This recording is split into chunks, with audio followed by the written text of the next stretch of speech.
Assalamualaikum warahmatullahi wabarakatuh. Perkenalkan, kami dari Program Studi Pendidikan Pancasila dan Kewarganegaraan Universitas Riau.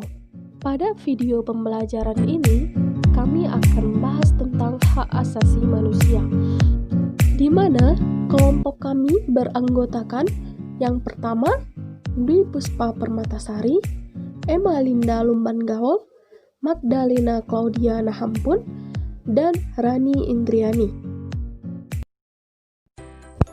Baiklah, pada video pembelajaran ini, materi yang akan kita bahas adalah yang pertama, perkembangan hak asasi manusia. Yang kedua, hak asasi manusia di Indonesia. Yang ketiga, hak dan kewajiban asasi manusia. Yang keempat, kasus-kasus HAM di Indonesia. Dan yang kelima, harapan penegakan HAM di Indonesia. Sebelum membahas lebih lanjut, tentunya kita harus mengetahui apa itu pengertian hak asasi manusia. Menurut Undang-Undang Nomor 39 Tahun 1999, hak asasi manusia ialah perangkat hak yang sudah ada pada diri manusia sejak lahir sebagai makhluk ciptaan Tuhan Yang Maha Esa, di mana hak ini adalah anugerah yang wajib untuk dihargai dan juga untuk dilindungi oleh setiap orang untuk dapat melindungi harkat dan juga martabat manusia.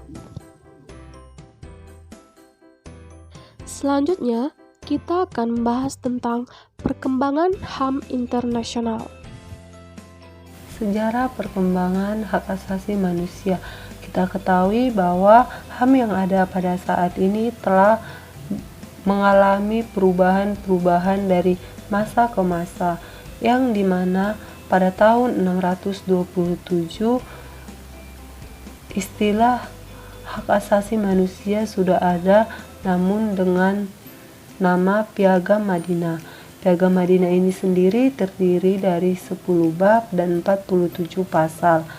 Pada tahun 1215 berkembang pula istilah Magna Carta atau Piagam Agung di Inggris.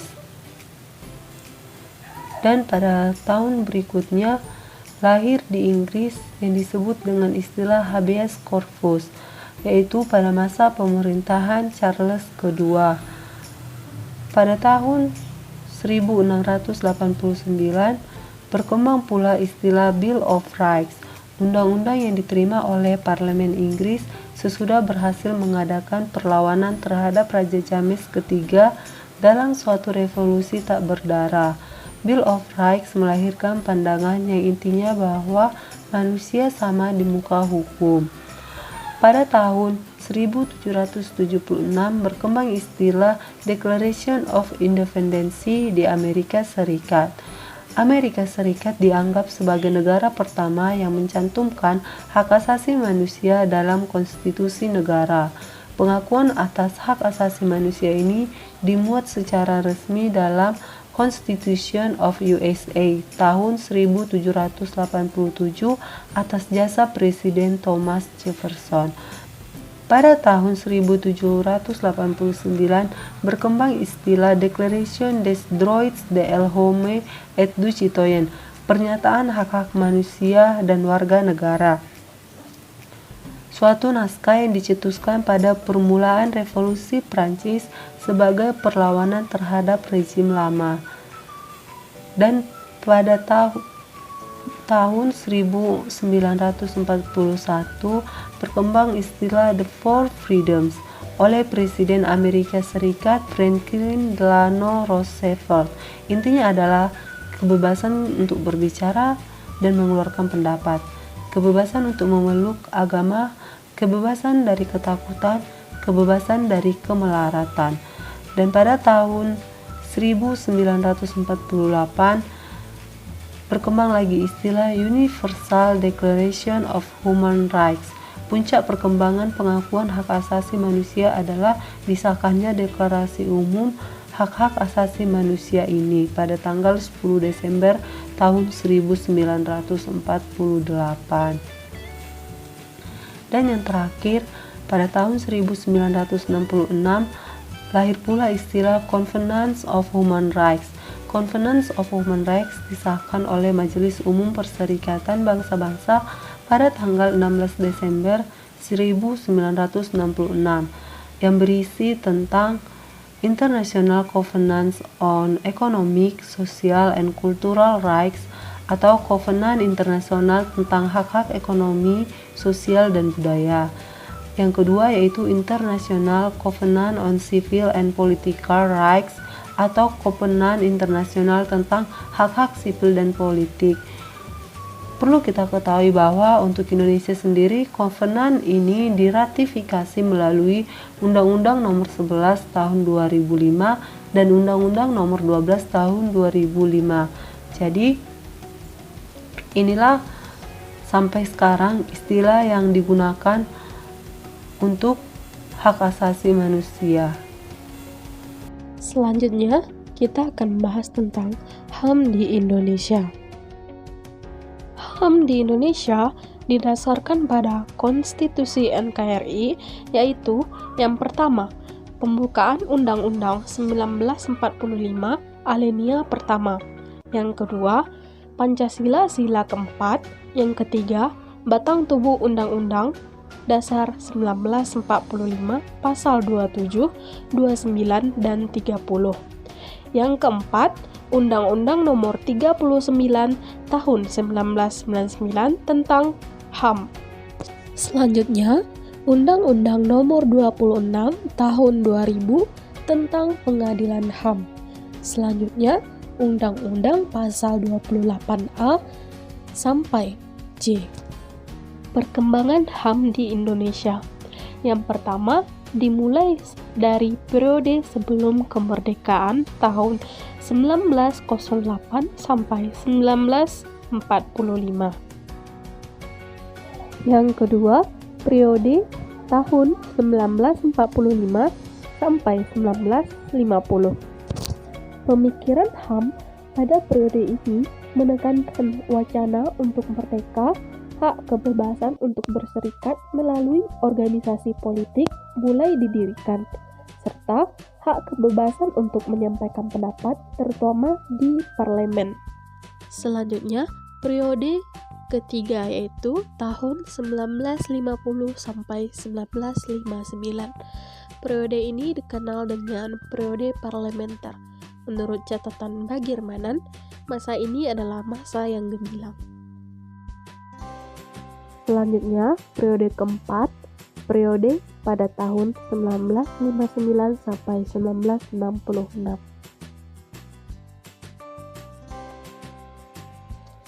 Selanjutnya, periode tahun 1966 sampai 1998. Pada mulanya, Orde Baru menjanjikan harapan bagi penegakan HAM di Indonesia. Janji-janji Orde Baru tentang HAM mengalami kemunduran pesat pada tahun 70-an hingga 80-an setelah mendapat mandat konstitusional dari sidang MPRS. Orde Baru menolak HAM dengan alasan HAM dan demokrasi merupakan produk barat yang individualistik dan militeristik, yang bertentangan dengan prinsip lokal Indonesia yang berprinsip gotong royong dan kekeluargaan. Periode pasca Orde Baru sampai sekarang. Tahun 1998 adalah era paling penting dalam sejarah perkembangan HAM di Indonesia. Setelah terbebas dari pasungan rezim Orde Baru dan merupakan awal dari datangnya era demokrasi dan HAM.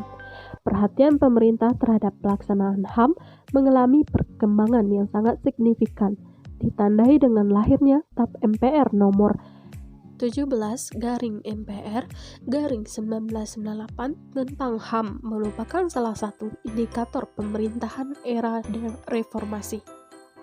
Jelaskan bagaimana hak dan kewajiban asasi manusia.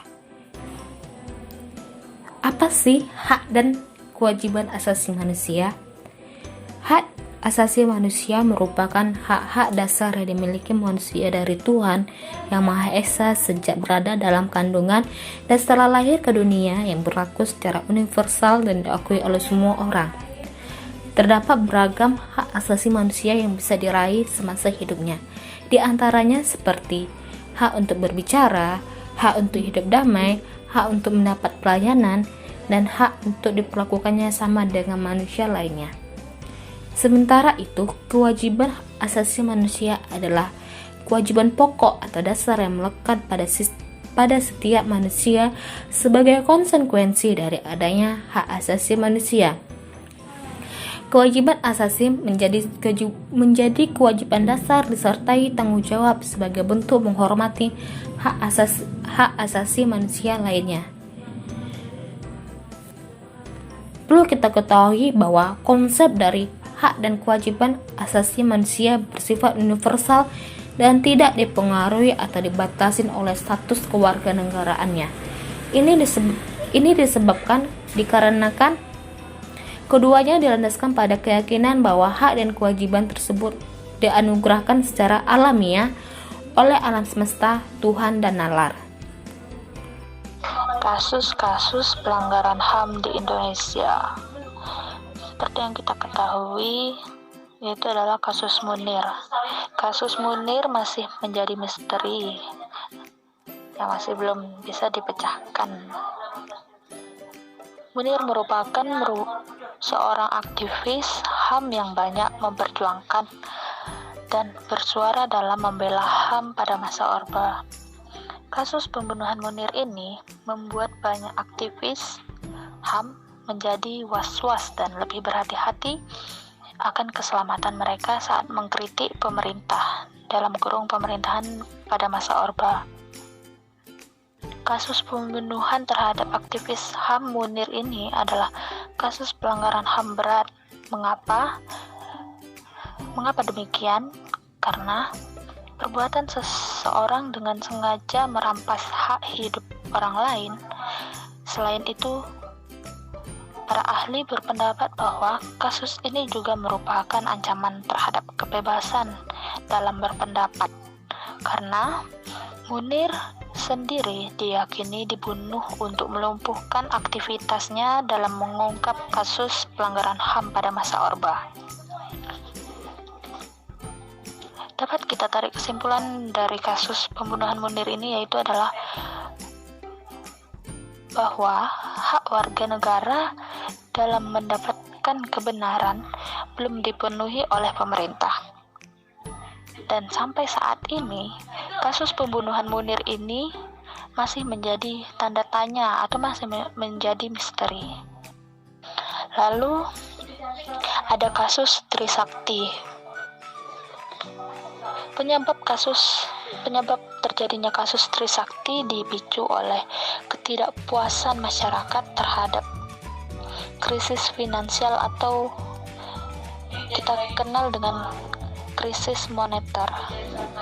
Lalu ada kasus Tanjung Priok tahun 1984. Nah, itu dia beberapa kasus pelanggaran HAM yang terjadi di Indonesia. Baiklah, tadi kita sudah mendengarkan apa itu perkembangan HAM di Indonesia itu bagaimana, hak dan kewajiban hak asasi manusia itu bagaimana, kasus-kasus yang telah terjadi di Indonesia itu bagaimana, dan sekarang yang perlu kita ketahui bahwa bagaimana sih harapan kita terhadap penegakan HAM di Indonesia. Kita semua tentunya mengharapkan agar Komnas HAM mampu untuk lebih menguatkan eksistensinya di masa yang lebih demokratis sekarang ini, seperti membentuk kerjasama internasional dalam upaya penegakan HAM. Lalu ada membentuk lembaga terkait penegakan HAM. Terusnya itu ada membentuk undang-undang terkait penegakan HAM, lalu membentuk pengadilan HAM, lalu itu ada mengatur mekanisme perlindungan HAM secara terpadu.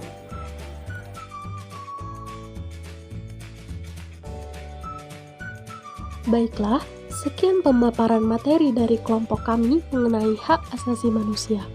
Kami mengucapkan banyak terima kasih kepada Bapak Indra Primahardani MH selaku dosen pengampu mata kuliah Hukum Tata Negara yang telah membimbing kami. Terima kasih juga untuk yang sudah menonton. Kami harap materi ini dapat menambah ilmu pengetahuan bagi kita semua. Bye. Stay safe. témoin là, un témoin. Kuke timo ya, ishe mo temo la.